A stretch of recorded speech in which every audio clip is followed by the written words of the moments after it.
Hello, listeners. This month we are publishing an In Case You Missed It episode of our Veteran Oversight Now podcast. We're reaching back and republishing one of our most listened to episodes from April 2024, which covered a veteran's death following a code blue alert delay at the Memphis VA Medical Center. This episode includes a conversation about the incident and dives into the associated VA OIG report. Check out our website, vaoig.gov, for all previously published podcast episodes, or find us anywhere you normally listen to podcasts. Be sure to subscribe, and thanks for listening.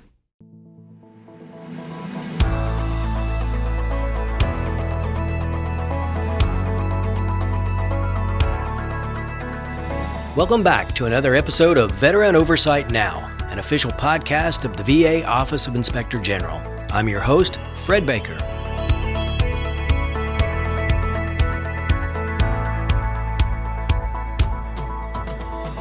Each month on this podcast, we'll bring you highlights of the OIG's recent oversight activities and interview key stakeholders in the office's critical work for veterans.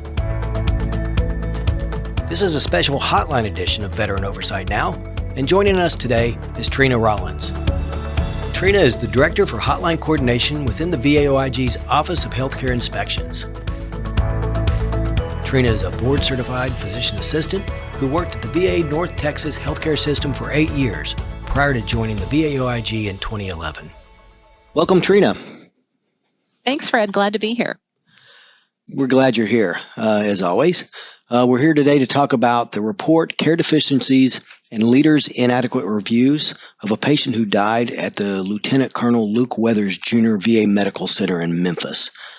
Before we begin and get into the details of the event, can you give us some context on the size and the capabilities of the facility? I sure can. The Lieutenant Colonel Luke Weathers Jr. VA Medical Center is part of VISN 9 VA Mid-South Healthcare Network. The facility is a 1A complexity facility, which is the highest level of complexity within VA, and has 176 operational beds. The facility is located in Memphis, as you pointed out, and supports 10 community-based outpatient clinics located in Tennessee, Arkansas, and Mississippi. So this facility was fully capable of responding to this event? Exactly. Yes, it is the highest level of complexity within the VA. And how did this hotline come to your desk? So we received an allegation that nursing staff failed to recognize an emergent situation for a patient and provide timely medical intervention for that patient, which we believe may have contributed to the patient's death after the patient suffered a very sudden deterioration in their condition. And just briefly, kind of explain how after we receive the allegation, it becomes something that we take on as a hotline inspection. Sure. Internally, I have a team that reviews every single healthcare-related complaint that we get. So we have access to VA medical records, VA policies, and directives. So we're looking at all of those in the context of did anything get missed. We had this patient's name and identifiers, so we were able to look in the medical record to look for missed opportunities, and then we meet as an interdisciplinary team within the Office of Healthcare Inspection to discuss the case. In this case, we did notice there were some discrepancies and missed opportunities, so we felt it was enough to warrant opening a hotline and reviewing the entire situation. So let's talk about the patient. Give us some background. It sounds like there were several health issues for this individual, and they were also in their late 70s. Yes, the patient was in their late 70s and had a medical history that included cutaneous T-cell lymphoma, which is a rare blood cell cancer. That cancer can impact the body's ability to fight infection. The patient was diagnosed with sepsis, which is an infection of the bloodstream, and acute cholecystitis, which is inflammation of the gallbladder, and atrial flutter, which is an abnormality of the heart rhythm. The patient was admitted to a medical floor with telemetry monitoring, which means they were having their heart monitored continuously. Why did the patient present to the hospital to begin with? The patient was having signs and symptoms of infection initially. And what made them go to the ICU? So they were admitted and were being treated for the infection, and their stay was a bit prolonged, which is not unusual with a patient with lymphoma because, again, their ability to fight off infection is limited. About 9 days into the admission, the patient started having respiratory distress or difficulty with their breathing. They were having shortness of breath and decreased blood oxygen levels, and then began needing supplemental oxygen to help keep their blood oxygen levels up. The patient's breathing continued to decline, so BiPAP was required. And BiPAP is a device that assists a patient with breathing by using a mask, and it pushes pressurized air into the lungs. So it forces air into the lungs to help the patient breathe. I think those listening may have heard of a ventilator. That's another type of assisted breathing device, but it's more invasive because you need to insert a tube into the airway and monitor that. The patient needed to go to the ICU when they were on continuous BiPAP, but initially the patient wasn't sent there, and that's part of the issue here. The facility only allows the continuous use of BiPAP in the ICU. So when the ICU resident saw the patient, they recommended keeping the patient on intermittent BiPAP, meaning they would turn it on for a few hours, take it off for a few hours, and then use supplemental oxygen when the patient wasn't using BiPAP. So they kind of got around the need for the ICU initially. Once the patient's breathing problems continued to worsen, that's when they noted the need for ICU care. That's when I say eventually he came to a point where they couldn't take him off of the BiPAP. They couldn't support him. Yeah, right. They couldn't support him on the floor. He needed a much higher level of care, which would normally be in an ICU setting. So that was really kind of the beginning of the problems.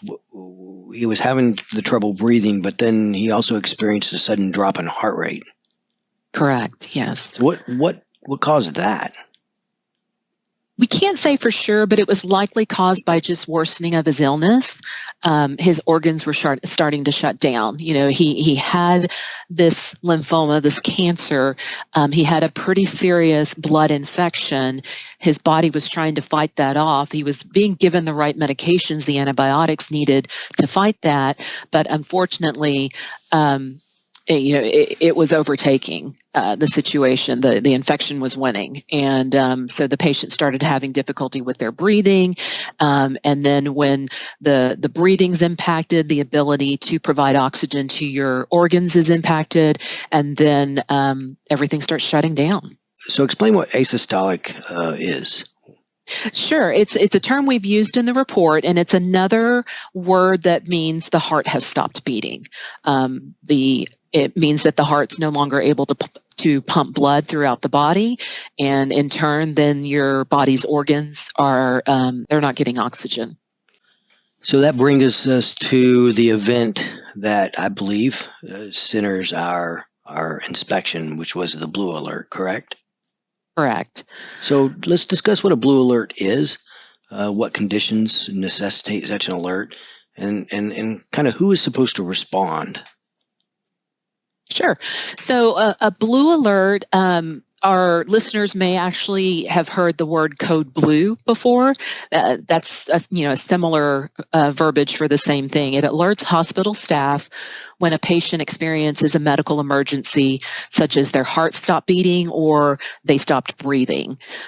It's announced overhead within the hospital and also allows the listener to hear where the emergency is located within the hospital so that staff can then respond to that. And the type of staff that are going to be responding are physicians and nurses with that critical care type experience, those with advanced cardiac life support certification so that they can address the issues, the emergent issues of the heart not beating or the patient not breathing emergently.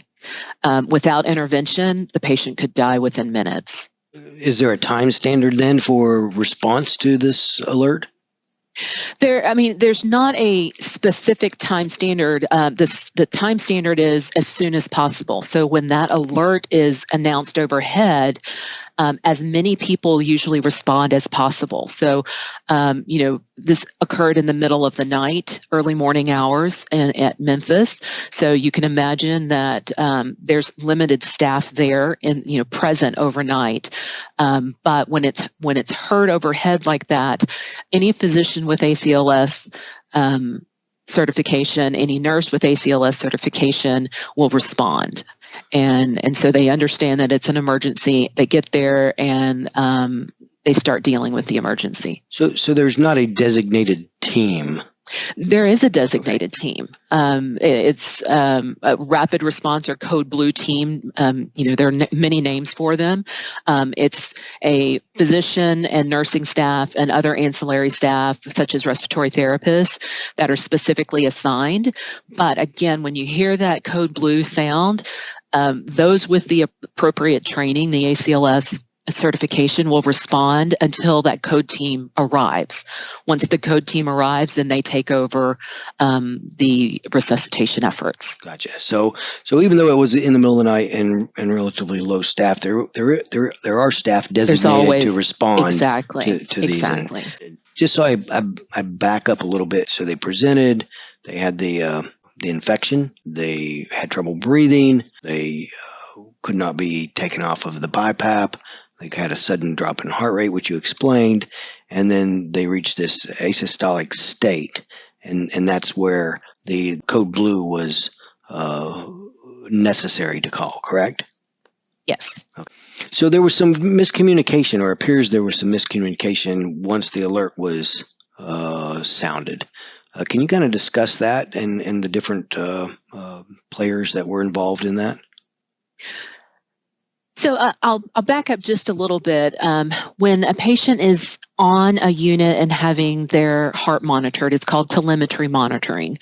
And I need to explain that when they're having this telemetry monitoring, there are telemetry techs that actually watch those monitors and are looking for any type of abnormality that may occur in the heart rhythm, but they're not located where the patient is located.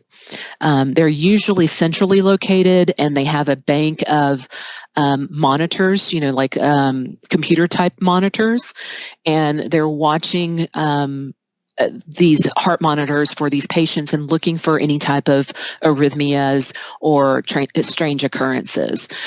That's what happened in this case. So when the patient's heart started slowing down and then stopped altogether, the telemetry tech noticed, but didn't follow protocol. Instead, the tech tried to call the nurse to determine if the patient was unconscious or, maybe a lead fell off, and that's what was causing the change in the heart monitoring system.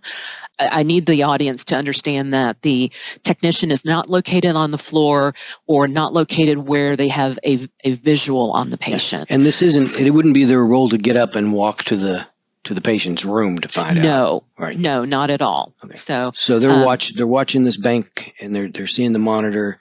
They attempt to call and find out what's causing the drop in the heart rate for that particular patient. Correct. That's what this technician did. What the technician should have done was initiate the blue alert or the code blue when they were unable to reach the nurse after the first attempt. But this tech tried a couple of different times to reach nurse and staff. Once the patient's heart rate completely stopped, that's another indication for calling a code blue or blue alert. They should have done that immediately at that point in time. So is this kind of standard for them to try to make this first call to find out what's going on before they do make the blue alert calls? So in our interviews with staff, it seems as though this facility that was kind of the standard, but again, it would be the standard if there was an abnormality, not a stoppage. Once the patient's heart rate completely stopped and they went into asystole, that should have triggered a code blue, period. No making contact at all. It should have triggered the code blue. And what are other factors that contributed to the delay of getting to this patient? Sure. We later found out that there was some mandatory nursing training going on during this time frame, and again, that's not unusual. All medical staff have mandatory trainings from time to time. During this night, the mandatory training was scheduled for the nursing staff. The charge nurse is responsible for assigning nurses to cover when a nurse has to leave the unit, for instance, to go to this training. The nursing assignment and the cross coverage should be communicated to all the nursing staff, but also in this case to the telemetry technician, so they know who to contact for each patient in case there's a problem with that patient. So that's part of the what contributed to the delay. The telemetry tech was trying to contact the nurse, the originally scheduled nurse that was assigned to this patient, but that nurse was in the mandatory training and so didn't respond. And unfortunately, what we found out was that the nurse manager didn't assign a specific person to cross cover while the nurse was off the unit attending training. So at about 5 minutes later, the call was made, and they did respond to the patient, and they were unresponsive. Correct? Correct. They were unable to resuscitate the patient. So let's talk about the leader's response. A lot of times in our reports, we talk about problems with this root cause analysis after events such as this. What did we see there? So VA provides very specific written guidance on the process for performing the root cause analysis, or RCA. They're done to try and determine a root cause for a problem. It's a tool to help the facility determine if there's systemic issues that may result in patient harm. If not done correctly, then the causal factors are overlooked, and the facility has no way of addressing those issues and correcting those issues, and that unfortunately leaves the patients at continued risk for harm. What were our recommendations here? So we made 5 recommendations to the facility director related to ensuring nursing service adheres to cardiac telemetry monitoring policies, charge nurses make nursing assignments appropriately, ICU physicians document complete written responses to critical care consults, and quality management and performance improvement service conducts administrative reviews and root cause analyses in accordance to policy. We also asked the facility to consider completing another RCA to review this patient's event. And what was their response? So we actually got a response from the VISN network director who reviewed the recommendations and concurred, and the facility director responded that additional reviews have already been conducted to discover the contributing factors so the facility could improve the system issues. Those included communication issues, hospital policy issues, and staff training. And were we satisfied with those responses?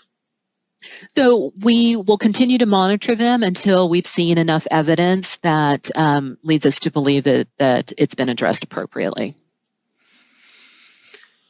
Well, Trina, this was a very unfortunate and sad event that resulted in a patient's death. Hopefully there are some lessons learned from the work we've done.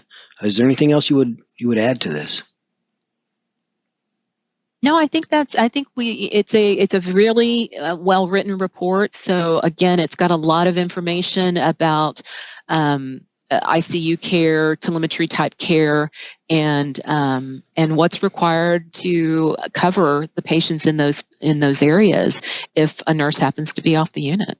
Great. Well, thank you very much. We always appreciate your insight into these reports. Thank you very much. Thanks, Fred. As mentioned in this podcast, you can submit a complaint to the VAOIG by phone, 1-800-488-8244, or you can go to our website, www.vaoig.gov/hotline, and fill out a hotline complaint there. However, if you are a veteran in crisis or someone who is concerned about one, please call the Veterans Crisis Line, dial 988, and then press 1. Now, let's go to Lauren for the highlights of our oversight work for this past month. Thanks, Fred. The OIG continued its oversight of VA's programs and services during the final month of summer. 8 OIG investigations had significant developments in August. Here are some highlights.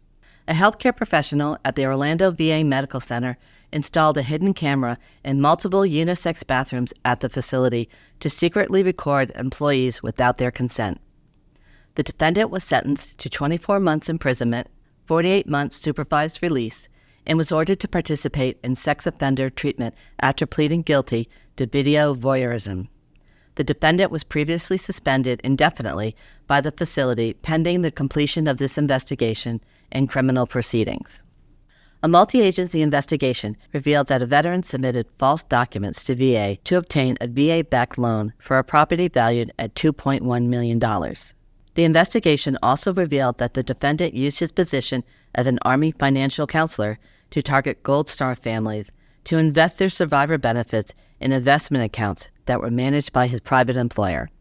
The defendant was sentenced in the District of New Jersey to 151 months imprisonment, 36 months supervised release, and forfeiture of $1.4 million. They previously pleaded guilty to wire fraud, security fraud, making false statements in a loan application, committing acts furthering a personal financial interest, and making false statements to a federal agency. Restitution will be determined on a later date. The last case I'll mention involves a chemical and laboratory supply company that reached a settlement agreement resolving allegations that it fraudulently overcharged federal agencies for goods purchased between 2008 and 2017.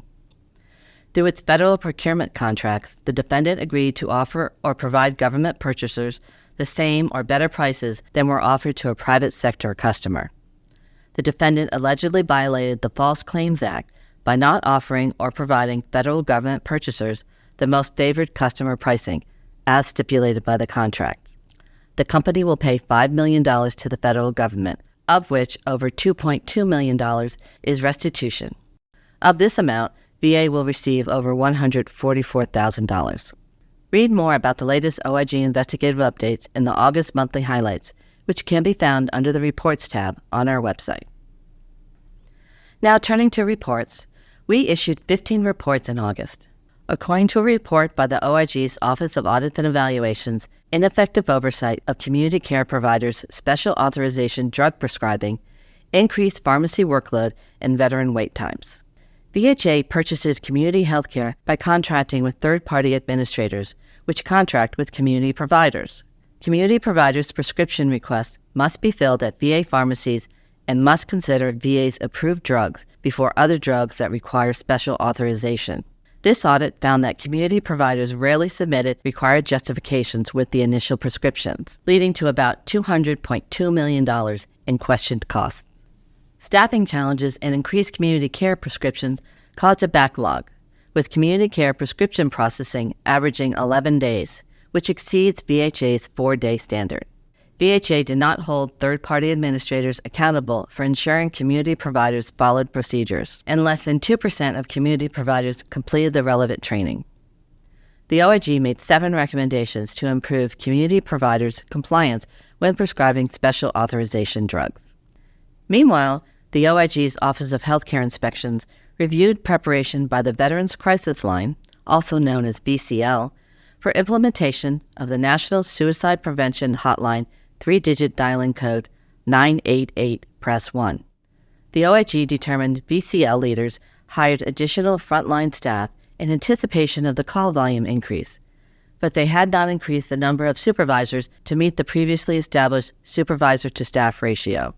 The OIG also identified a concern related to frontline staff's awareness of and feelings of support from supervisors to use post-pension resources. VCL staff would benefit from awareness and training regarding the use of these resources. The OIG found VCL leaders, in conjunction with the Office of Information and Technology leaders, assessed, planned for, and implemented technology changes related to 988 press 1. Additionally, quality metrics data was reported monthly to VCL leaders at Executive Leadership Committee meetings and reflected quality oversight. The OIG made 2 recommendations to the VCL director. Other reports we published in August include a Care in the Community inspection of the VA Mid-South Healthcare Network and 3 Vet Center Inspection Program reports that focused on Continental District 4 and vet centers in 10 states. Thank you for listening to this summary of the OIG's recent work. You can read the full August monthly highlights on our website at www.vaoig.gov. Fred Baker is a retired Army veteran and a career journalist. He has worked in government public affairs for the Army, the Department of Defense, and the VA Office of Inspector General. Lauren O'Connor is a career writer-editor with the federal government. Here at the VA Office of Inspector General, she works to help veterans like her father, who graduated from the U.S. Naval Academy and served on submarines before teaching at the Naval War College in Newport, Rhode Island. This has been an official podcast of the VA Office of Inspector General. Veteran Oversight Now is produced by the Office of Communications and Public Affairs. Tune in monthly to hear how the VA OIG serves veterans, their families, and caregivers through meaningful, independent oversight. Report potential crimes related to VA waste or mismanagement, potential violations of laws, rules, or regulations, or risks to patients, employees, or property to the OIG online at vaoig.gov or call the hotline at 1-800-488-8244. If you are a veteran in crisis or concerned about one, call the Veterans Crisis Line at 988-PRESS 1 and speak with a qualified responder now.